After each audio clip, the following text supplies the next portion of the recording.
This is Ben Doughty for Sugar, Silk and Stretch with three-time national champion and upcoming super flyweight prospect Julia Lee. I've got to say, Julia, it's good to see you again. And you, Ben. It's been a while. Thank you for having me. It has been a while. I first made your acquaintance because you were boxing on the white-collar scene, and I could tell from the very first instant I saw you that you were much better than that level. So what I want to know, because I never actually found this out during our acquaintance, when did you first start boxing and who taught you? Well, I first started when I was 18. I played tag rugby and broke my collarbone. And I thought, hey, I need a new sport. Let's try boxing. This was back in Singapore, which is where I was sort of spent my formative years. And then I came to the UK for university. And then I would say my fundamentals came from Oxford University Boxing Club, which I joined kind of during my tertiary education years when I was maybe about 19, 20. Yeah, so quite a late start, actually. Okay, so it's interesting you spent your formative years in Singapore, because one of the things you were at pains to stress in terms of misconceptions when we were in the gym was that you're not Chinese, you are actually Korean, yes? Yeah, that's right. Yeah, I think I have a bit of I guess being around. I grew up in Korea. I was born in South Korea. I was there until I was about 11, and then my dad lived and worked in Singapore, so then we, as a family, moved to Singapore, which is where I went to school, and then after that I came to the UK. And you've got the American accent, but I don't believe it's particularly from being in America or being reared in America or anything like that. No, so I went to a Canadian international school in Singapore, but I think when I first started learning English as a child, it was from American teachers, so I think that's where it comes from. And then obviously probably some Canadian element. But yeah, it comes and goes. I slip in and out of accents. So I was aware when you were boxing with us at the time at Bad Boy Promotions that you'd already had 7 amateur fights, and you represented it as you loved boxing and still wanted to be involved, but you just did not have the time to commit to the more cutting-edge side of boxing. That all changed when you joined the police force, and you went on to win the development championships and then the elite championships twice. Did you imagine you had that kind of achievement in you when you first started your journey with the police boxing club and with your coach, Danny Shannon? No way in hell I didn't. I think when I did the white collar, obviously I think it was 6 amateur fights. I had a few with Lynn, which is where I trained after Oxford. And it was an unfinished business for me. So I was like, I need to have a little bit of boxing in my life, even if I can't commit to it completely, which is why then I thought, oh, maybe I'll go white collar. I think, so when I joined the police, it was sort of like, right, let's pick this back up properly. There's got to be a boxing club within the police. You'd kind of connect two and two together. But I think for me, I was like, I just want to win something. You know, my record at the time wasn't great. I'd lost my first 3 fights. Is that a fact in the amateurs, yes? Yes, so I lost my first 3 fights. And then actually, I started as an orthodox fighter. And then I switched to Southpaw. And then I think, so that's when when I started boxing with the Lynn under Sam Mullins, who's now at Churchill's. He is the one who turned me Southpaw. And then I started having success, but then obviously with full-time work, I had to kind of pause that for a bit and then went white collar. So when I joined the police, I, definitely wanted to pick it back up. But at the time, I just wanted to kind of win something. I didn't know anything about development championships. I didn't know anything about elites. It was all really new. I was just like, okay, I'll just do what I'm told. And then obviously I met Danny, and it kind of all exploded from there. It was kind of the pace at which I climbed through the amateur scene was unimaginable. It was meteoric, I think it's fair to say. And even if somebody wanted to talk about the relative lack of depth in the female boxing scene, pro and amateur, it's still phenomenal. I did hear some time ago that it was Sam Mullins who converted you to Southpaw. How much of a game changer that was that? Did you become that nightmare to boxers that you hadn't been before? Because everybody, back in the day, people hated southpaws. I think they're getting more used to them now because of the abundance of southpaws, but it's still traditionally thought of as something which is an automatic nightmare, regardless of the level of the boxer when they're facing you in that stance. I can't say at the time whether, I mean, I think I was still pretty, my boxing intelligence was pretty, not as mature as it is now. People call it ring IQ, right? Yeah, boxing IQ or ring IQ. So I think at the time I was still I was young and I was thinking about, right, I'll just do what I'm told, pretty much. And I hadn't thought about at the time the edge that it might give me, the unexpectedness or the difficulty. But I certainly didn't feel uncomfortable, which I think is unique in the sense that, most people will struggle converting or switching. Yeah. And now I'm kind of trying to even blend the orthodox and southpaw together to be more fluid in my footwork. So yeah, it's exciting. Do you have any boxing heroes for what it's worth? I do actually. I've really been inspired by Calzaghe. Okay, and that's why I was interested, because I wanted to hear if you named a southpaw right off the bat. Keep going. And so Calzaghe and Lomachenko as well. I used to watch a lot of Lomachenko. I think this is kind of also quite recent for me as well, because I'm looking a lot more about learning from previous boxers and seeing what works for them. And I think the footwork for southpaw is a game changer, I think. I think it's potentially more important for southpaws than it is for orthodox. And with Lomachenko, I've studied quite a bit of, he's known as the Matrix. So studied quite a bit of his footwork, and just the spirit of Calzaghe. It's just amazing, really inspiring. Everybody says, like, boxing rule 101, when you face a southpaw, assuming you're normal and orthodox, they say you should try and get your left foot outside of their lead foot, which is their right foot, and you're supposed to move to your left, and you're supposed to throw the straight right hand. But all of you southpaws who are worth your salt, you already know that. Yeah, I think that's what I try to do. But then... To them. You do that to them. So I try, move on the outside. I think that's kind of boxing 101 when you're boxing a southpaw. I know that their corner is going to be instructing them to be moving to outside. So it's about kind of who wins that, fight between who's got their foot on the outside at the right time. See, I think it's more complicated than that, and I've seen many a great fighter break those rules.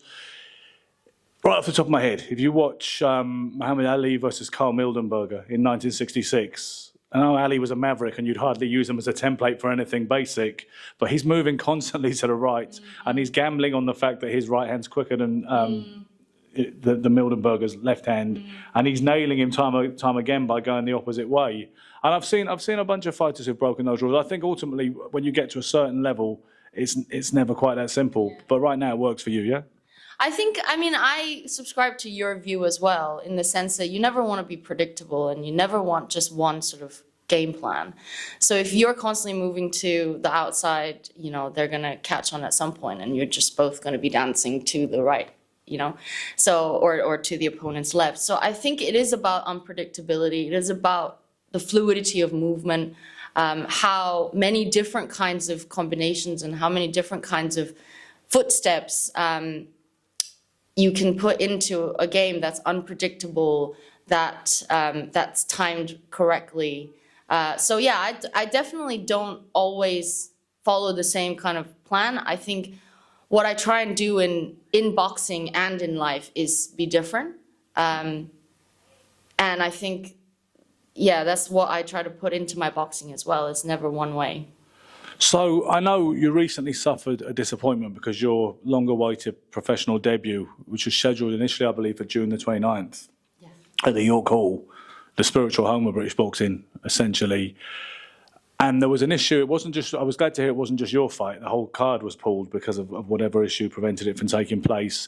And I know we're going to go again now on July 27th at the slightly less illustrious Tolworth Centre. But After your phenomenal amateur success, how quickly was the decision made to turn pro? Was it someone you automatically thought, I've got this success and I really want to do this? Or did someone say, you know what, Jules, you could do this?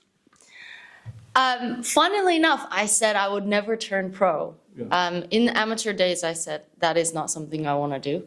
And I was pretty certain about that, I think.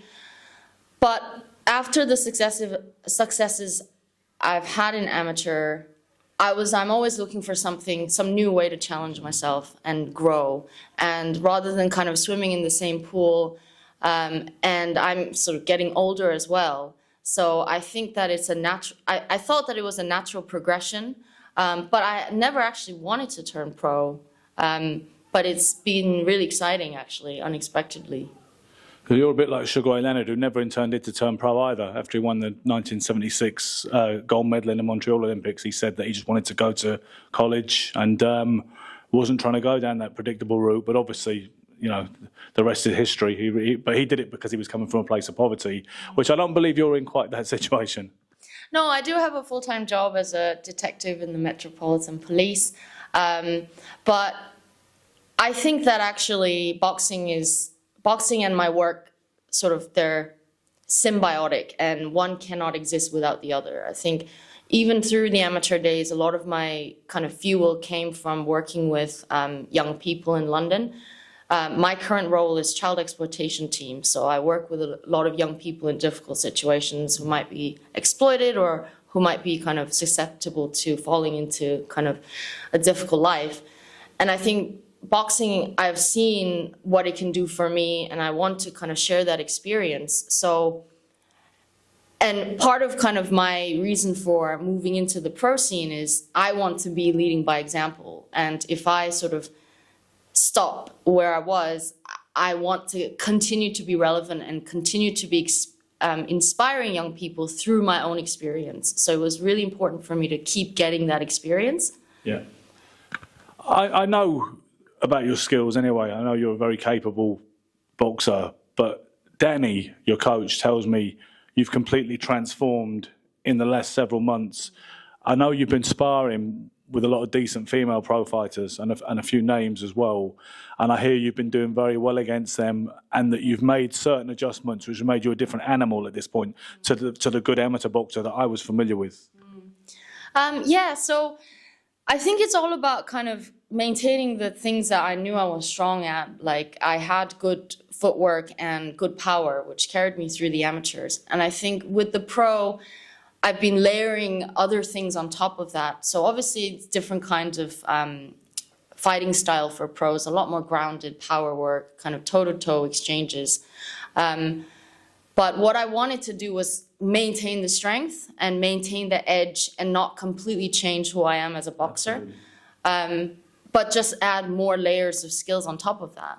You know, the advice I would give you, and I would never try and second guess or supersede your coach, who I know absolutely knows what he's doing. But my advice to any boxer, not just yourself, if you were a mover in the amateurs and you were a slick style fighter, don't ever change completely and become somebody else in that ring just because you've been encouraged to believe in this notion of the pro style.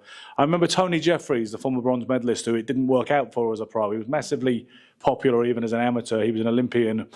And he said the worst thing he was ever told was about this pro style and set your feet, hold your feet more. He said, what I should have done was listen to my amateur coach who said, you've got that movement, now you need to condition yourself to do it for 12 3-minute rounds. Yeah. And he said he wished he'd never heard that. Do you know what I mean? So I'm glad you say you don't want to change completely. Yeah, I think that's right. I think the basics is the same, hit and not get hit. So whatever you can do to hit and not get hit, but add more to your game, I think that's the same for amateurs and pro.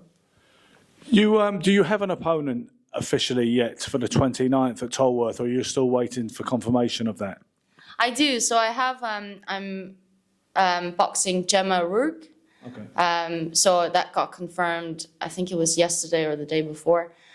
So yeah, she's had 20 fights, so it should be exciting.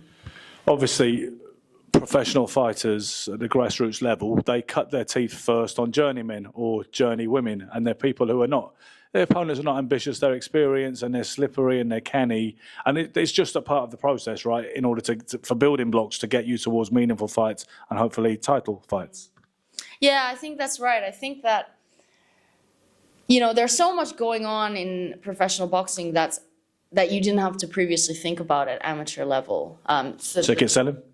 Say that again, sir? Ticket selling? Yeah, ticket selling, the kind of business side of things, a lot more kind of promotional things, which, as a person, I'm rubbish at, and I find it really difficult and awkward, and I'm not very good at selling myself. So all of that kind of creates additional noise around the sport and can potentially take the focus away from the training. But I forget what your question was in the beginning, actually. I was talking about the difference in the amateurs, especially when you're boxing at elite level. You're boxing people who are it's a pretty good matchup, and people are absolutely coming to beat you. Whereas in the professionals, there is this sense of building blocks where you fight, you cut your teeth on a couple of journey women, while you get a feel for it, and you build a fan base as well. Yeah. So I think what I was trying to say was basically that you want to, because there's a lot of elements that weren't there for me as an amateur, like a crowd that's there to cheer me on, like on the day and at the venue, who have actually purchased tickets. There's substantial amounts of money.